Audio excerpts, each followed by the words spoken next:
Street for you today. This is Paul Palsson, and we are in beautiful Iceland, and Paul sells real estate here. So I thought you guys might want to have some information about the process of what that looks like.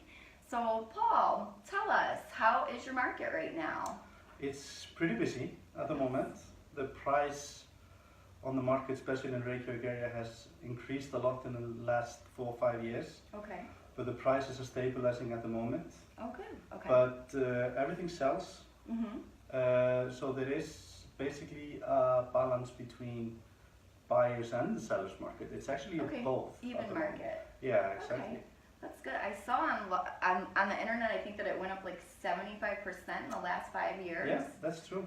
Wow. It's growing. It's one of the fastest growing market in the world. Okay. In the last 5 years. Okay. But everybody's predicting we're not going to see increase like that in the next 5 years. Okay. But we're building a lot at the moment. But in the last 5 years we hadn't have a lot of new builds. But we're building that's gonna balance the market a little bit. I saw all those cranes in the city. Yeah. There's a lot of cranes. It's nice to see people building though, and it's nice to hear that it's an even market. Yeah. So tell us a little bit about if a foreigner wants to buy here in Iceland, what would their process look like? Well, for a non-European clients, for example with the Asian Americans, they actually need the special permission to buy a property in Iceland. Oh, okay. From the ministry. Okay. But usually if you buy 1 or 2 or 3 properties, it's not going to be a problem. Okay.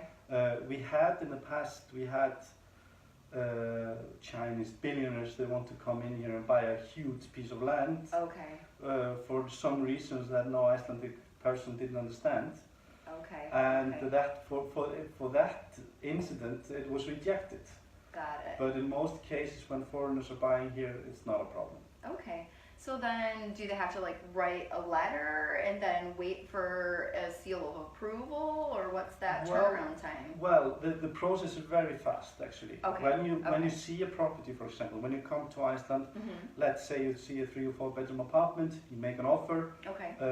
With the condition of the government will approve that you as a buyer. Okay, so it's kind of like a contingency Exactly. on an American deal. Okay. And we basically fill out the form, give the lawyer at the ministry a call, send an email, and within 1 or 2 days they answer.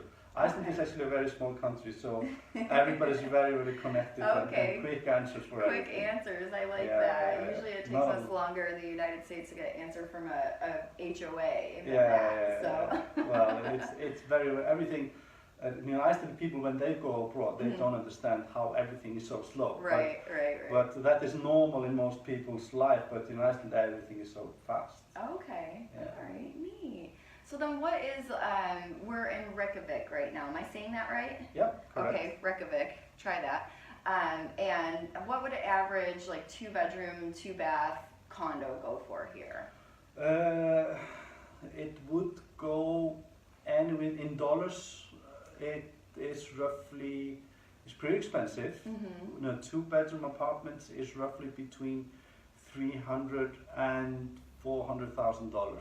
Okay, $300,000 to $400,000. So what's that in your dollars though? Because the taxi cab driver told me what he paid for his apartment, and I almost died. Yeah. Like, well, if you're looking for 2 40 bedrooms, it's unfortunately it's not common to have 2 bathrooms. We have 1 bathroom in 2 bedrooms. Okay. And 2 bedrooms is, and with 1 bathroom, is very commonly around about 700 to 900 square feet. Okay. We think in square meters. Okay. But let's say 700 to 1,000 square feet. Okay. That is roughly the price for that in Reykjavik. Okay. All right. So the average square meter price in Reykjavik is roughly about $4,000 at the moment. Okay. So in that is about, that's a square meter price, and yeah. And so that's honestly comparable to California condos. You're getting, sometimes I struggle to get somebody something for the $350 to $450 range. That's a nice 2 bedroom condo. Your weather is a lot different than our weather though. Oh my gosh, I can't believe the beauty of this country. Like You're blessed for Yeah, sure. thank It's you just so so much. pure and natural and amazing. Is there any secrets or tips or tricks that you want to tell my blog about how to buy in Iceland, when to buy in Iceland? Yeah, what should they know?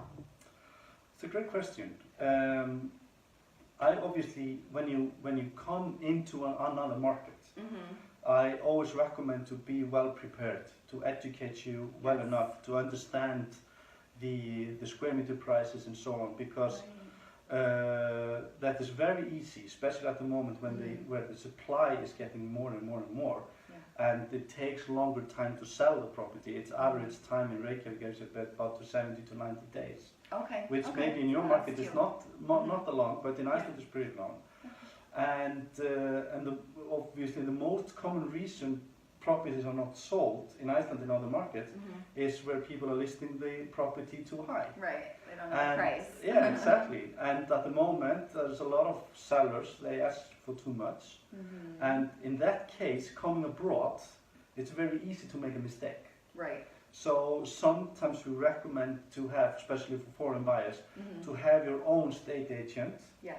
who actually to help you to find the right property in the market Yes. with other agents, because in Iceland we don't have the same system like in the US, Right. because in Iceland by law, even though the seller is paying the cost of selling the property, he needs to protect interest of buyers and sellers equally.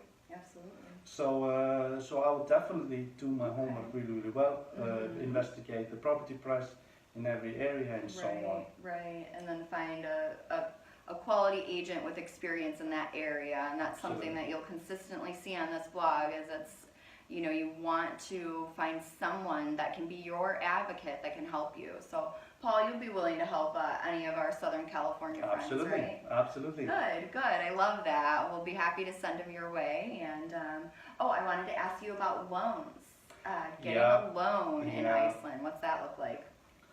It's actually from 2016 we had a new law.